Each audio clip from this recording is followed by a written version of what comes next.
Olá! Pronto para mais uma diversão com composição química celular? Hoje nós vamos falar das moléculas da tentação.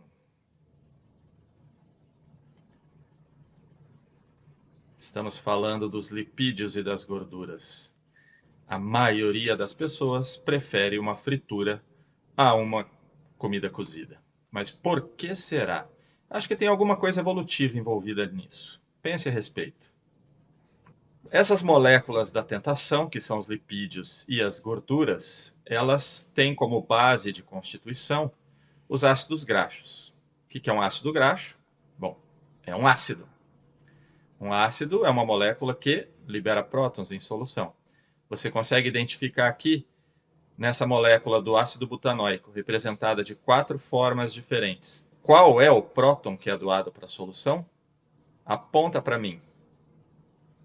Então vejam, um ácido graxo é uma molécula que é ácida e o termo graxo vem do fato deles terem sido identificados primeiramente em graxa, manteiga, coisas do tipo. Então ele tem uma porção ácida e uma cadeia alifática normalmente, que nesse caso corresponde a uma cadeia de 3 carbonos, como vocês estão vendo aqui. O ácido butanóico é um ácido simples, um ácido graxo bastante simples. A maioria dos ácidos graxos que nós vamos trabalhar quando a gente fala de célula são ácidos mais longos, como por exemplo o ácido esteárico, que tem 18 carbonos, tem a porção do ácido carboxílico, que vocês estão vendo, e uma longa cadeia alifática, apenas com carbonos e hidrogênios na sua composição. E essa cadeia de carbonos e hidrogênios é uma cadeia apolar. Essa região da molécula não tem polaridade. Um outro ácido graxo importante, que nós vamos ver bastante quando a gente falar de células, é o ácido oleico. Repare que o ácido oleico, como o ácido esteárico, é um ácido graxo de 18 carbonos. Qual é a diferença de ácido esteárico para ácido oleico? Você já percebeu que o número de hidrogênios é diferente. Por que o número de hidrogênios é diferente? Efetivamente, porque tem uma dupla ligação no meio dessa longa cadeia alifática. Isso quer dizer que o ácido esteárico é um ácido graxo saturado e o ácido oleico é um ácido graxo insaturado.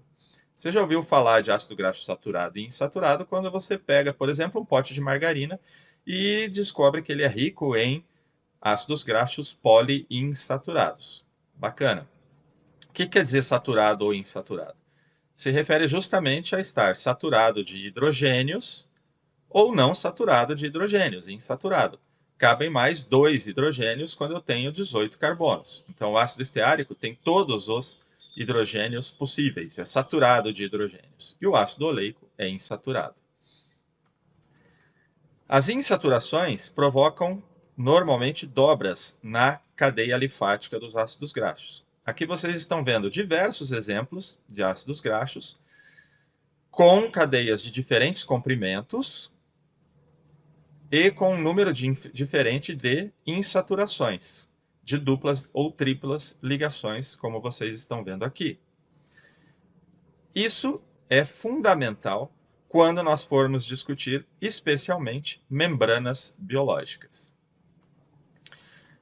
Quando você tem apenas ácidos graxos saturados, normalmente num ambiente eles se acomodam dessa maneira que você está vendo aqui, que é uma forma mais empacotada e na qual então as moléculas têm menos movimentação entre elas, porque a quantidade de interações entre elas é maior.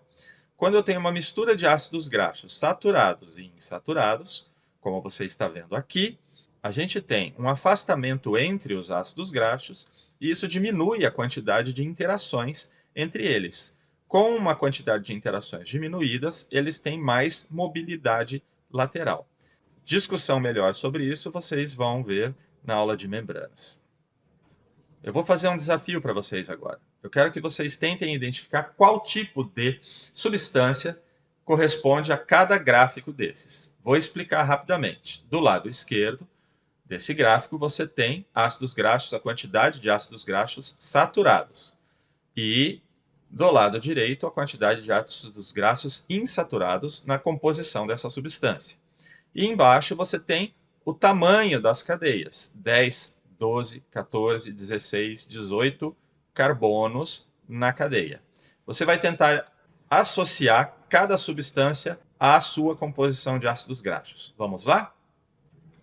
Legal. Isso serviu para você compreender que quanto maior o tamanho da cadeia carbônica, maior é o número de interações. E quanto maior o número de insaturações, menor as interações entre as moléculas. E isso vai fazer com que elas sejam mais rígidas, as substâncias, ou vai fazer com que as substâncias sejam menos rígidas, mais líquidas. Muito legal. Quando a gente vai efetivamente falar de lipídios, a gente vai falar de ácidos graxos combinados com outras substâncias. Então, o lipídio ele é um ou mais ácidos graxos combinados com outras substâncias. Um lipídio bastante conhecido de vocês são os triglicerídeos. Triglicerídeos é quando a gente tem 3 ácidos graxos complexados com uma molécula de glicerol. Os triglicerídeos podem ter ácidos graxos diferentes na sua composição. Nesse caso, a gente tem um resíduo de ácido esteárico, um de ácido linoleico e outro de ácido palmítico associados a um glicerol, formando esse triglicerol. Outro exemplo que eu posso dar para vocês, vejam que a molécula tem inclusive uma conformação diferente, ela tem o glicerol esterificado com outros 3 ácidos graxos. Notem que quando eu tenho essa situação ou essa situação, a maior parte da molécula é hidrofóbica. A maior parte da molécula não interage com a água. Os triglicerídeos são as principais substâncias que nós vamos encontrar nas gorduras que nós acumulamos. Aqui vocês estão vendo adipócitos, que são células de gordura, vistas ao microscópio eletrônico de varredura e colorizadas artificialmente. Na microscopia eletrônica a gente não vê cor. A gente bota no computador depois e coloriza. Mas preste atenção, é legal guardar gordura. Se no lugar da gordura essas células guardassem, por exemplo, uma substância hidrofílica como um polissacarídeo, isso seria problema para você, porque você ia ter que guardar água junto, porque o polissacarídeo é hidrofílico. Isso quer dizer que nós provavelmente seríamos não constituídos por 2 braços, 2 pernas, desse jeito que a gente é, mas a gente ia ser enormes bolas d'água que iriam rolando, sei lá por onde.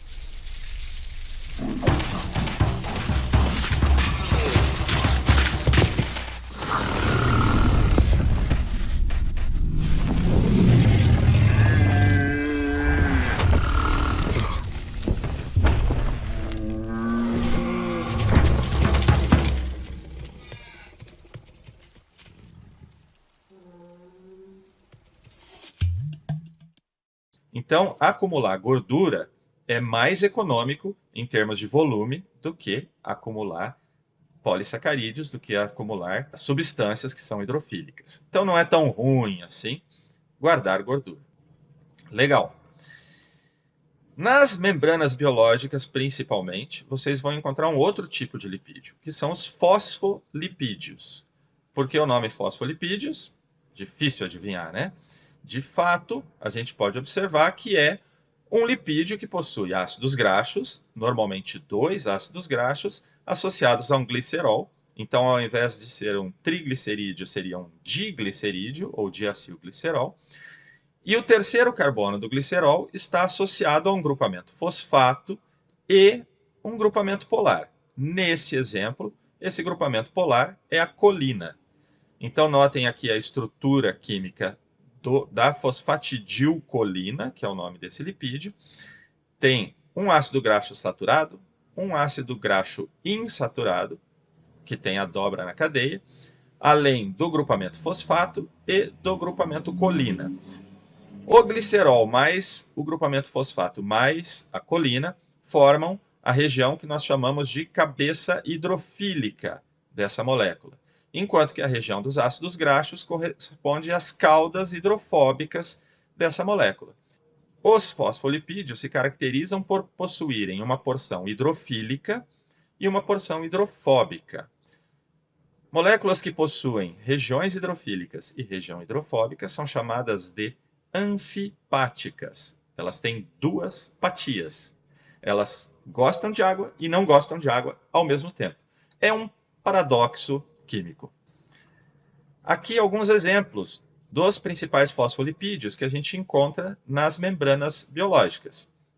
Fosfatidilcolina, fosfatidilserina, fosfatidiletanolamina, esfingomielina, que é um fosfolipídio, como vocês estão vendo aqui, que tem uma colina lá em cima, mas tem uma molécula de esfingosina no lugar de ter dois ácidos graxos. Notem que aqui tem um grupamento amina que forma uma ligação amida para constituir esses lipídios.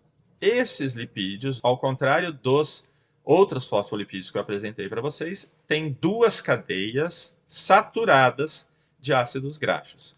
Isso tem importância também, como vocês vão ver na aula de membrana, nos processos que envolvem essas estruturas. Uma representação bem esquemática aqui, então, cabeça hidrofílica, duas caudas hidrofóbicas, e como que os fosfolipídios se acomodam num ambiente aquoso, que é a base da estruturação das membranas biológicas. As cabeças polares hidrofílicas em contato com a água e as caudas apolares evitando a água, como vocês estão visualizando aqui. Nós vamos dar uma olhadinha agora numa animação que vai apresentar melhor para vocês os fosfolipídios. Também vai apresentar uma molécula da qual a gente vai falar daqui a pouquinho, que é o colesterol, e a estrutura da membrana composta a partir desses fosfolipídios. Phospholipids contain a head group, choline in this case, that is attached via phosphate group to a 3-carbon glycerol backbone. 2 fatty acid tails are attached to the remaining 2 carbons of the glycerol.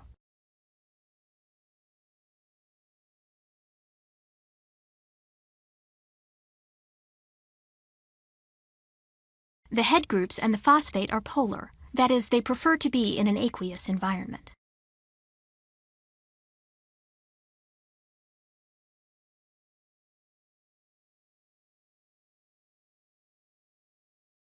In contrast, the fatty acid tails are hydrophobic, that is, they are repelled from water. The fatty acid tails on phospholipids can be saturated with no double bonds, or unsaturated with one or more double bonds. The double bonds are usually in the cis configuration, which introduces sharp kinks. When forming a bilayer, unsaturated fatty acid tails pack loosely, which allows the bilayer to remain fluid. If there were no double bonds, bilayers would solidify to a consistency resembling bacon grease. Cholesterol is another lipid component of most cell membranes. It has a hydroxyl group, a tiny polar head group, so to speak, attached to a rigid hydrophobic tail. Cholesterol can fill gaps between phospholipids and thus stabilizes the bilayer. In a lipid bilayer, lipids arrange themselves so that their polar head groups are exposed to water and their hydrophobic tails are sandwiched in the middle.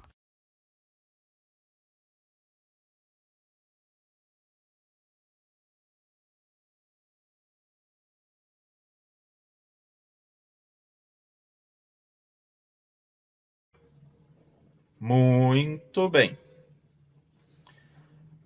Além dos fosfolipídios, também existem glicolipídios. E você também já adivinhou o que é um glicolipídio. São lipídios que possuem açúcares na sua composição. Possuem monossacarídeos, oligosacarídeos associados a eles. Aqui um exemplo de um lipídio formado por uma molécula de esfingosina, que eu apresentei agora há pouco para vocês, um ácido graxo, e a região polar, que está aqui, corresponde a um glicídio, a um açúcar. Outro exemplo está mostrado aqui, um gangliosídeo, que seria um glicolipídio no qual a gente tem um oligosacarídeo associado. Os gangliosídeos são moléculas importantes na membrana e vocês vão ver que são importantes, inclusive, em processos de sinalização celular. Notem que não existe o grupamento fosfato nos glicolipídios, mas a região polar ela pode, inclusive, ser um tanto grande se comparada com a região apolar. E, finalmente, o colesterol, que é um tipo de lipídio diferente desses outros que nós vimos. O colesterol, ele curiosamente é um lipídio que tem uma região apolar grande e a região polar ou hidrofílica é muito pequenininha. Corresponde apenas a esse grupamento hidroxila que vocês veem aqui. Esse grupamento hidroxila corresponde à cabeça desse lipídio, a cabeça hidrofílica. E os anéis, mais a região alifática, compostos exclusivamente de carbono e hidrogênio, correspondem à cauda apolar ou à cauda hidrofóbica do colesterol. O colesterol também é um lipídio importante presente nas membranas de células animais, como vocês vão ver. E também o colesterol é um lipídio importante no metabolismo de vários hormônios, que a gente chama de hormônios esteroides, em função de ter esses anéis esteroides. E eu vou mostrar um exemplo apenas para vocês aqui, que é a progesterona. A progesterona é um exemplo de um derivado do colesterol, mas existem diversos outros que vocês vão conhecer, principalmente quando estudarem fisiologia. O colesterol pode formar cristais, e cristais de colesterol vistos ao microscópio podem ser muito bonitos. E como eu gosto de coisas bonitas, é assim que eu vou encerrar essa aula de hoje, com cristais de colesterol vistos em microscopia de polarização, na qual eu uso luz polarizada e gero imagens como essa obra abstrata que você está observando aqui. Espero encontrar vocês em breve novamente. Tenham um bom dia, boa tarde, boa noite